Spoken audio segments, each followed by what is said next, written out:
At 7:01. Can we get a roll call, please? Mr. Bellafiore? Here. Mr. Biondo? Here. Mr. DiGiulio? Here. Mr. Jacqueline? Here. Mrs. Paletti? Here. Mr. Edisavage? Here. Mrs. Steck? Here. Quorum has been established. Will you all please rise for the pledge? I pledge allegiance to the flag of the United States of America and to the republic for which it stands, one nation, under God, indivisible, with liberty and justice for all.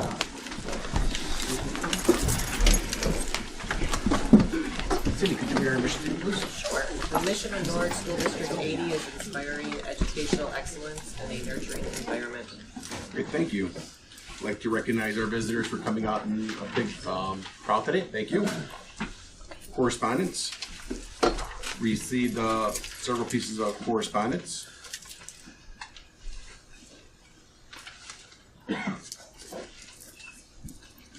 FOIA requests. We did receive 6 from Mr. Ballas, 4 from Mr. Chusnick, and 4 from Mr. Mora, and 1 from the O'Hare Taxi Services. And we'll go right into the administrative reports. Okay. So first off, I just wanted to share with you that I've been in talks with the mayor, and we've been trying to schedule time for him to come on site and to visit our buildings, because he's really pushing for monies from the state in the form of a capital development grant. I know that he's had conversations with Mike McAuliffe, and my understanding is that Mike McAuliffe is going to be available next Monday, and we're going to try and find equal amount of time between the two buildings, both Giles and Lee, where he can come on site and we can show him some of the things that we're concerned about, such as the safety at the front of our buildings. And I think that'll be a good start, because we're trying to look for additional monies, and I know that these monies are available at the state level, they just haven't been accessed. So I just wanted to share that with the board for this evening, because what I hear, and I've heard this at meetings prior to this, is that there are people who do not support us. People support us. The mayor, trustees, many people in the community, they support us. They support our referendums. However, it has to be reasonable. It has to be within reason for the homeowner, because it's the choice of the homeowner on whether or not they feel they can have the capacity to have an increase on their home. And so I just want to be very clear, because I think there's a lot of misnomers that are out in the public, and when people are canvassing or when they're caucusing, we have to be mindful that we're supported. I haven't met a politician that does not support schools. They do. They support us. The level of support differs based on the constituents that they work with on a regular basis. So that was the first thing I just wanted to share with you. In addition, I'm going to go over a presentation that I gave at the previous board meeting, special board meeting on February 16th. And I know that the board had asked me to update some of the information, because I was asked as a superintendent to do what is referred to as a feasibility study. More specifically, the feasibility study was based on whether or not we believe we can go to grade centers. And so I'm going to share that information here tonight so that you guys are aware. And I've put in a couple additional slides, because I want to be very clear that the board has a very difficult task for this evening. They have a very difficult task, because you're going to be known for one of 3 things when you run for this board. You've heard me say it once, twice, probably ad nauseum. It doesn't really matter, but here are 3 things that you're going to be known for. Number 1, you've eliminated our signature programs. Number 2, you've went to grade centers, right? You've called the district to go to grade centers. That's the second one. Or, number 3, you have raised our taxes. So it's one of the 3 things that you are going to be known for in any way, shape, or form. So I just want to be very clear. These are very difficult times, and you have a very difficult decision to make. This board has a very difficult decision to make this evening. So on our website, we have a deficit reduction plan that we worked on with the Ad Hoc Deficit Reduction Planning Committee. And just to be clear, we put in place, this is a second year of a 3-year period, this is a second year where we have a deficit reduction plan we're required to submit to the state. And the first year, we agreed that we were not going to have any cuts whatsoever. So it was 0 cuts. However, that requires us, that triggers the board to put in place reductions of $750,000, for this upcoming year, followed by $850,000 in cuts, assuming that the referendum does not pass. If the referendum passes, and because it's such a small amount, we still have to cut the $750,000. We still have to have reductions because we want to make sure that we can sustain our programs anywhere from 5, 6, 7, 8 years. And that's really what is on the table at this point in time. So I just want to walk through the two scenarios that we've discussed, and we're going to make a decision hopefully tonight on. Scenario 4, and these are the highlights. In scenario 4, the current proposal for this 2017-18 deficit reduction plan, updated on 2/14/2017, would maintain kindergarten. Would maintain kindergarten. And to be clear, that has 3 sections at each building. 3 sections at each building. So we'll have 3 sections. Right now we currently have 120 students. If you divide that by 6, it's 20 per classroom. It's equitable between the 2 buildings and allows for any additional kids that could potentially move into the district, which happens from time to time in this district. So that's 3 kindergarten teachers, 3 kindergarten teachers for scenario 4. However, you would eliminate art, athletics, music, industrial art, as well as other programs. Could be curricular, monies that was dedicated toward curriculum. Could be our office assistants, which we currently have a few, we do not have many, which will result in efficiencies totaling $773,100, which is above the benchmark of $750, The school day will begin at 8:10 and end at 2:30. It'll begin at 8:10, end at 2:30. The teacher's contract, the collective bargaining agreement, begins at 8:10. And ends at 3:30. What that means is the school will have the chance to dedicate 1 hour per day, actually slightly less, it's 55 minutes per day, towards planning or professional learning communities.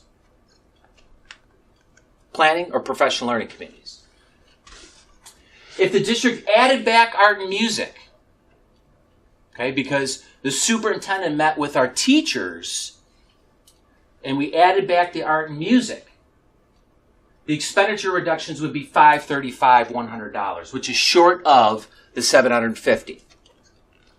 And it's short by $214,900.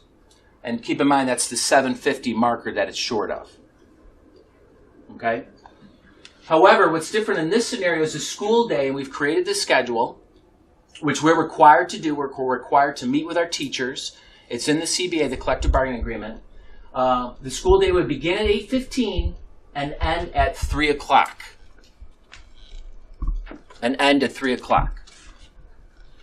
PLC committees or planning periods would meet from 3:05 to 3:30 p.m. Okay? 3:05 to 3:30. And the reason I put the 5 minutes, there's a transitional period.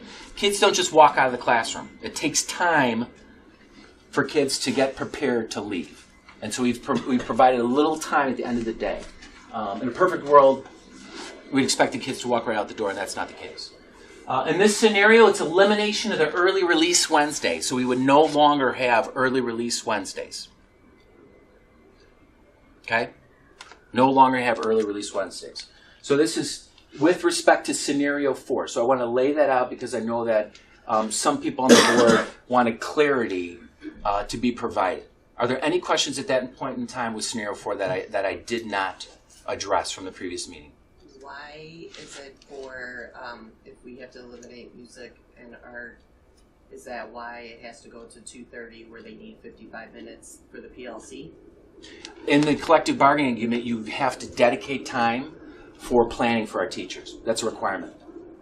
And so art and music are attached to that decision.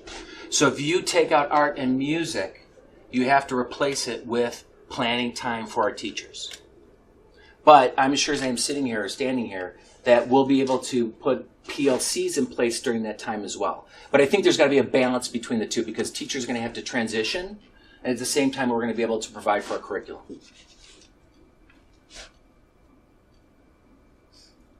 Could you explain again why with you we keep out art and music, why the day starts at 8:10 and not 8:15, considering the high school starts at 8 o'clock and allowing an extra 5 minutes for parents to get their kids from one building to the other on time? Well, if you direct me to start at 8:15, I'll be more than happy to do that. So there wasn't any other reason? Well, I put the 8:10 because I figured you're losing a large chunk of instructional time, so I want to try and get back that instructional time. And as many of you experience, homeroom is 5 minutes at the beginning of the day. So even if you're starting at 8:15, homeroom is that 5 minutes. You're not really starting until 8:20. And if anybody's ever witnessed here, most people don't drop off their kids at exactly 8:15. And so we can always look at adding 8:15, but I'm assuming, and I think this is a good assumption, that between 8:10 and 8:15, that's going to be homeroom. And instead of giving up 5 more minutes, we basically start right away or immediately. I wasn't talking about giving up any more time. I was thinking making it 8:15 to 2:35. We could adjust that slightly if you so choose. question. That's something that we can adjust. We have not addressed this together with the association, which we would be required to do. Okay, so I'm throwing it up there because we took a look at the bottom half of putting the art and music back in, because we believe it would be a better transition if you had art and music, because we've talked about transitions. If you had art and music, and then if you went to grade centers, you retain the art and music, as opposed to eliminating art and music and then trying to bring it back. In my experience, it's highly unlikely you're going to bring it back. Which I agree, but if we're not meeting our financial goal, then how would we do that? I understand. I mean, that's the balance. I mean, you either meet the financial goal or you eliminate the art and music. That's basically what's being presented here. But I just want to make sure you have to understand, these are the things that will take place based on your decision. So did you look at other options with the elimination of music and art for like the schedule? Because that was when option 5 didn't pass that time. The whole thought, I thought, was that you guys were going back as the scheduling committee to work on option 4 and what would have to happen. And it sounds to me like you guys worked on option 4 with adding music and art, Mm-hmm. and not on option 4 like set it was going to be. Because I mean, adding back music and art would be wonderful, but we're not going Right. to meet our financial obligations. So Right. it's kind of like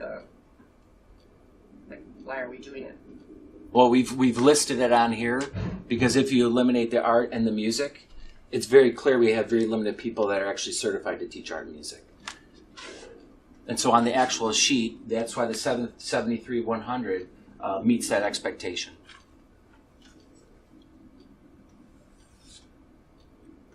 I understand. I'm just saying, like, why wasn't there more option? I feel like maybe there could have been more or different options, like, discussed. Or, like, I mean, Jennifer said, even, like, with 8:15 to 2:35, or, I mean, with different options, it doesn't seem like, I mean, it's like one option and then a different option for something that's not realistic to happen. It just doesn't seem like it's safe. But, continue. Okay, go ahead. Okay. For the transition schedule for scenario 5, and keep in mind these are transitional schedules. For scenario 5, the current proposal on the 2017-18 deficit reduction plan updated on 2/14/2017 would maintain kindergarten, art, athletics, music, and eliminate the industrial arts, as well as some other programs, resulting in efficiencies of $753,200. So again, this document is provided online, and we've been using this document from the very beginning. Some notable things that I discussed at the previous meeting is Giles Elementary School would begin at 8:10 and end at 2:55 p.m. for grades 5 through 8. Keep in mind the high school starts at 8 and they end at 3. And based on conversations I had with the superintendent, her biggest concern is the beginning of the day, when kids are on time to class at the beginning of the day. That's when they have the most truancies. All right? Lee Elementary School will begin at 8:20 and end at 3:05 p.m. for grades K through 4.